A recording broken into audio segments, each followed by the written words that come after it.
ओ नमः शिवाय। दोस्त, हर हर महादेव। शिव भक्ति ज्ञान चैनल में आपका स्वागत है। कैसे है आप? आपके स्वस्थ जीवन की मंगल कामना करते हुए आज बात करते प्रदीप मिश्रा के मुखारबिंद से सरल व अचूक उपाय। बहू रोटी बना रही है, उसका वाइब्रेशन से मतलब है एक बहू आई उसने दाल रख दी, दूसरी बहू आई उसने कुकर को उतार दिया, तीसरी बहू आई उसने दाल को छोक दिया, चौथी आई तो मिर्ची काट के चली गई, पांचवी आई तो वो आलू उबाल कर चली गई, छठी आई तो उसने सब्जी को बगाड़ दिया, सातवीं आई तो एक ने आटा निकाला, फिर आई तो एक ने आटा उसना, और एक आई तो अपने पति के लिए 4 पराठे सेक के चली गई, और दूसरी आई तो अपने खुद के बच्चों के लिए रोटी का टिफिन बनाकर चली गई। अब ईमानदारी से बोलना, रसोई घर के अंदर जब तुम्हारी सोच ठीक नहीं है, रसोई घर के अंदर जब तुम्हारे विचार ठीक नहीं है, रसोई घर के अंदर जब तुम्हारी बुद्धि ठीक नहीं है, भोजन बनाने वाली बहुएं, बेटियां, माताएं जब भोजन बना रही हैं तो उनकी सोच केवल अपने पति को अच्छे पराठे खिला दूं, अपने बच्चों का अच्छा टिफिन बना दूं, दूसरे का मैं ऐसा काम कर दूं, और कोई ने आटा उसना, किसी ने दाल रखी, किसी ने दाल बगारी, किसी ने आलू उबाला, किसी ने खिचड़ी छोकी,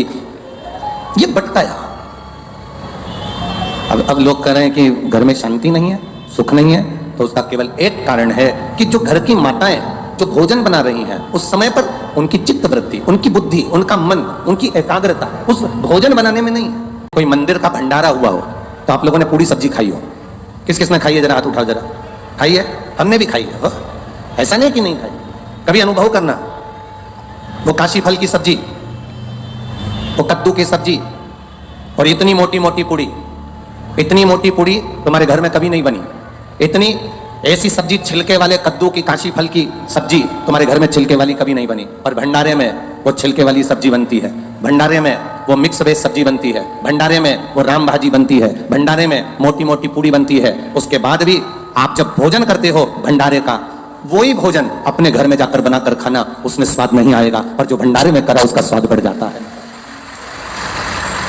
भंडारे के भोजन का स्वाद बढ़ गया, और तुमने जो घर में बनाया उसमें स्वाद नहीं आया। उसका कारण क्या था? उसका कारण क्या है? क्या हमारे घर में भोजन ठीक नहीं बनता? क्या हमारे घर में मसालों की कमी है? क्या हमारे घर में सब्जी की कमी है? क्या हमारे घर में वो तेल नहीं डलता जो भंडारे में डलता है? उसमें कोई चीज की कमी नहीं है। तुम्हारे यहाँ जो भोजन बन रहा है और मंदिर में जो भोजन बन रहा है उसमें एक अंतर है। मंदिर में जब भोजन बनता है, भंडारे का भोजन बनता है, तो हम ये भाव से बनाते हैं कि भगवान को भोग लगेगा, और घर में जो भोजन बनाते हैं हम इस भाव से बनाते हैं कि मेरे बच्चे का टिफिन अच्छा लगा दूं, मेरे पति के पराठे अच्छे बना दूं, उसके बाद जेठानी आएगी वो बनाएगी चली जाएगी, देवरानी आएगी वो अपना बनाएगी चली जाएगी, सास के लिए 4 रोटी सेक के रख देंगे। अब कोई सास से कहे कि तुम्हें भोजन क्यों नहीं भा रहा, कोई सास से कहे कि तुम रोटी नहीं खाती आजकल, तो सास कैसे कहे कि इस भोजन में स्वाद नहीं आ रहा? क्योंकि तुम प्रेम से देना भूल गई, तुम प्रेम का व्यवहार भूल गई, और तुम प्रेम से बनाना भूल गई। जिस दिन तुमने करुणा, प्रेम, वात्सल्यता से ये भोजन सिद्ध करा, उस दिन उस भोजन में अपने आप शुद्धता का भाव आएगा, सुंदरता का भाव आएगा, और उसमें स्वाद बढ़ता चले जाएगा। क्या है ऐसा शिव पुराण में? दुनिया के लोग, ये इतनी तेज कड़कड़ाती हुई धूप पड़ रही है, गर्मी पड़ रही है, लोगों को देखो अपने अपने घर से छाता लेकर आए हैं, चादर का टुकड़ा लेकर आए हैं, कोई पन्नी लगाकर बैठा हुआ है, भोजनशाला का टेंट भरा पड़ा है, उसके पास में टेंट और लगाया वो भरा पड़ा हुआ, पूरे ग्राउंड में कहीं जगह नहीं है, और जितने लोग ग्राउंड में हैं उतने रोड की जो दुकानें भरी पड़ी हुई हैं उस दुकानों के अंदर कहीं ना कहीं पेड़ों की छांवों में जहां जहां जगह मिल रही है लोग बैठे हुए हैं। क्या है शिव पुराण में? शंकर की कथा में ऐसा क्या तत्व है? शिव की कथा में ऐसा क्या रस तत्व है? क्या मिलता है शिव महापुराण की कथा को श्रवण करने से? दुनिया के लोग कहें कि भगवान शंकर के पास में कुबेर का खजाना है, भगवान शिव के पास में ढेर संपदा है, इसलिए दुनिया के लोग शंकर भगवान की आराधना करते हैं। बहुत अच्छे से सुनना महाराज, अब अधिक मास की शिव महापुराण की कथा चल रही है, अपनी जिंदगी में उतारिएगा। लोग कहते हैं शिव जी के पास में कुबेर का खजाना है, शंकर भगवान के पास में अपार धन है, शिव जी के पास में अपार संपदा है, इसलिए दुनिया के लोग शंकर जी का भजन करते हैं, शिव जी पर एक लोटा जल चढ़ाते हैं, शंकर जी की भक्ति करते हैं, इसलिए लोग शिव जी की पूजन करते हैं, उनसे मांगने के लिए, उनसे पाने के लिए। ये दुनिया के लोग समझ नहीं पाए। लोग कहते हैं शिव जी की पूजन इसलिए करते हैं क्योंकि उनके पास करोड़ों का धन है, अंबारियां भरी पड़ी है, लक्ष्मी भरी पड़ी है, संपदा भरी पड़ी है। उन दुनिया के लोगों को बताना कि हम शंकर जी की पूजन इसलिए नहीं करते कि उनके पास कुबेर का खजाना है।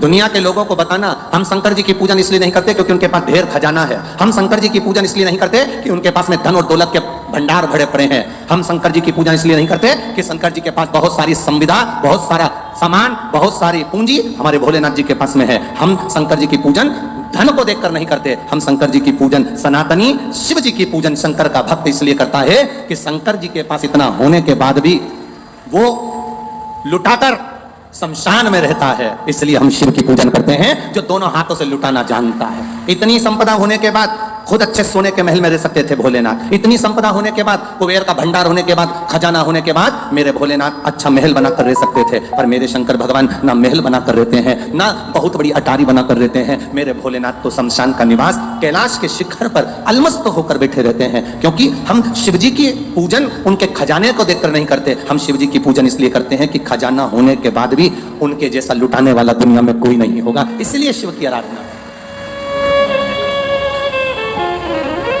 कौन होगा जो दुनिया में इतना खजाना लुटा देगा? आज के जमाने का व्यक्ति अगर कमाता है तो अपने बेटे को देता है। आज के जमाने का व्यक्ति थोड़ा बहुत कमा के लाता है तो अपनी पत्नी को देता है। आज के जमाने का व्यक्ति अगर कमा कर लाएगा तो अपने परिवार को देगा। पर मेरा वो घरदानी, मेरा त्रिकालदर्शी, मेरा कैलाशी, मेरा अविनाशी, मेरा शंभु, मेरा शंकर अपने पास कुछ नहीं रखता। हमेशा दिया, रावण को सोने की लंका दे दी, भस्मासुर को कंकण दे दिया, जो मर्जी पड़ी मेरे शंभु को वो उठा उठा कर दे दिया। वो अपने पास कुछ नहीं रखता। भंडार दुनिया के भरता है, वो तो वीराने का निवास करता है, अलमस्त होकर रहता है, सुख के साथ रहता है।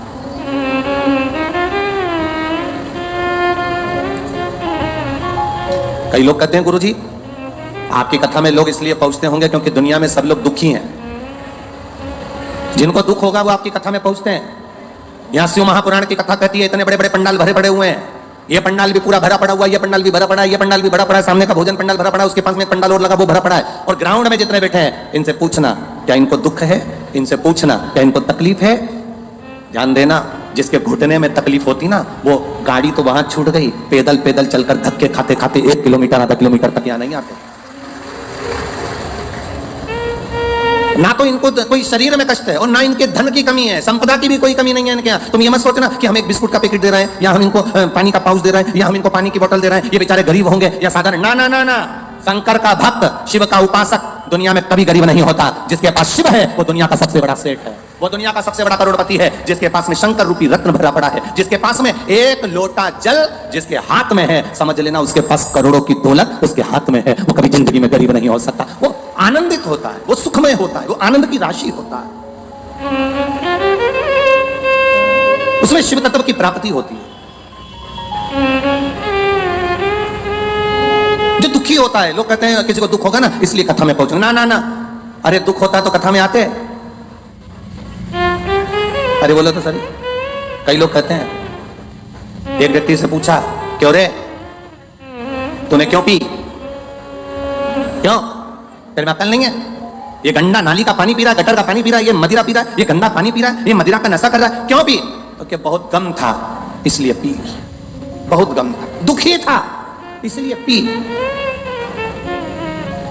उसे पूछा कि क्यों पी, तो कहे गम था तो पी, दुखी था तो पी ली। अगर दुखी होता तो यहां नहीं मिलता, यहां तो वो मिलते हैं जो शंकर के कृपा पात्र होते हैं, जिनका हाथ शिव ने पकड़ा होता है, वो यहां बैठते हैं, वो यहां पहुंचते हैं। वो शिव तत्व है और घड़ी है। तेरी कृपा बिना न हिले एक भी लेते हैं श्वास, तेरी कृपा से तनो तनो बखान क्या करूं मैं राखों के ढेर का, चपटी बहुत में खजाना कुबेर का। हे गंगाधर मुक्तिवार ओमकार तू, बोले ओमकार तू, आयो शरण तिहारी शंभु तार तार तू। हम करें शिव की आराधना, हम करें भगवान शंकर का भजन, हम करें भगवान शिव की भक्ति, हम करें भगवान शंकर का गुणगान, हम करें भगवान शिव का स्मरण। और वो शिव भक्ति, वो शंकर भगवान का गुणगान, वो भगवान शंकर की अविरल भक्ति हमारे जीवन को सुख प्रदान करने वाली है। खींच रहा गला, हमारे शिव की भक्ति हमारे जीवन को आनंदता प्रदान करने वाली है। आप करो। हम आशा करते हैं कि भगवान शिव आपकी सभी मनोकामना पूर्ण करें। इस उपाय को करना न भूले। आज वस्त्र इतना ही, फिर मिलते हैं नेक्स्ट वीडियो में। वीडियो अच्छी लगी हो तो सब्सक्राइब व लाइक जरूर करें।